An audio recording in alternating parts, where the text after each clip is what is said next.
Hello viewers, இன்றைக்கி நம்ம பார்க்க போகிறது எப்படி ஒரு நியூ ப்ராஜெக்ட் பண்ணுறது ஃபோட்டோஷாப்லேன்னு பார்க்கணும்.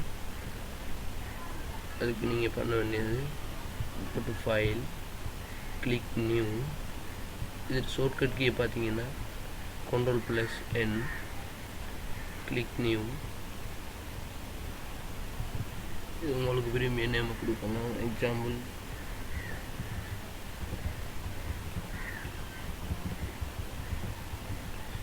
நேம் கொடுத்துட்டு ஃபோல்டர் சைஸ் வைக்கிறதுக்கு நீங்கள் எடுக்க வேண்டியது 640x650. ஓகே, கிளிக் பண்ணுங்கள்.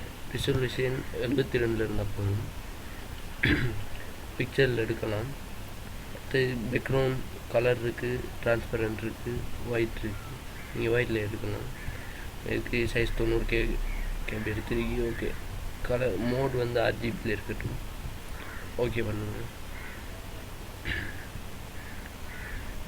இதுதான் ஒரு டிஃபால்ட்டாக ஃபோட்டோஷாப்பில் வேலை ஒர்க் ஆகிறதுக்கு டிஃபால்ட்டான சைஸ்.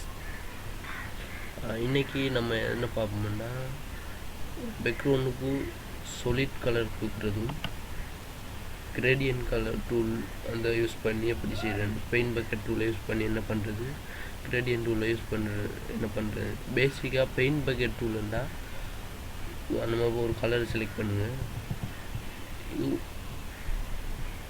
ஒரு கலரை மட்டும் கொடுக்குறது. எக்ஸாம்பிள் யூசி கிளிக் ஹியர், ஒரு கலர் கிடைக்கிது. At the same time gradient டூலை செலக்ட் பண்ணிங்கன்னா டபுள் கலர் கொடுக்குறதுக்கு ஈஸியாக இருக்கும். இதுலேயும் ஒரு கலர், இதில் ஒரு கலர். எக்ஸாம்பிள் நான் ஒரு கலர் கொடுக்குறேன், டார்க் க்ரீன். கிளிக் பண்ணுங்கள். ஓகே, முதலாவது நம்ம இந்த க்ரீன் செலக்ட் பண்ணிக்கி டார்க்கில் செலக்ட் பண்ணிக்கி இப்போ செகண்ட் கலர் இந்த டபுள் கிளிக் பண்ணுங்கள். பண்ணிவிட்டு ஓகே, இந்த க்ரீனில் செலக்ட் பண்ணிவிட்டு இந்த க்ரீனில் செலக்ட் பண்ணுங்கள். இப்போ ஏற்கனவே டிஃபால்ட்டாக நம்ம கொடுத்த கலர் வந்துடும். அதிலிருந்து மேலுக்கு நார்மலாக ட்ராக் பண்ணிக்கிட்டோம்னா அதில் லைட் கலர் வரும். Just okay. இப்போது இங்கே செலக்ட் பண்ண கலர் இங்கே வரணும்.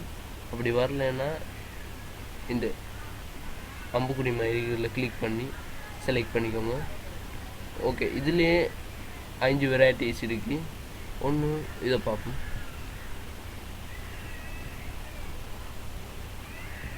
இந்த லைனிய கிரேடியன்ட்டுக்கு மேலுக்கு டார்க்கும் கீழுக்கு நம்ம ட்ராக் பண்ணுறதை பொறுத்துருக்கு. எப்படின்னா ஓகே.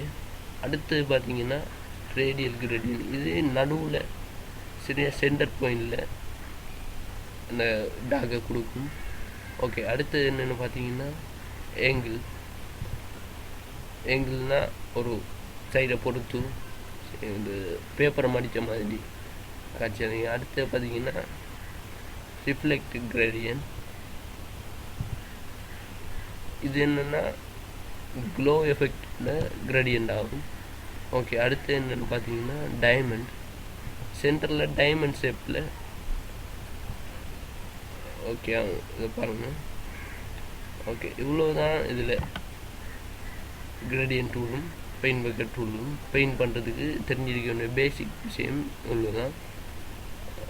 என்னோடய நெக்ஸ்ட் டியூட்டோரியலில் மற்ற டூலெல்லாம் காட்டுறேன்.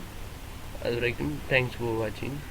Please subscribe my channel. Thanks for watching.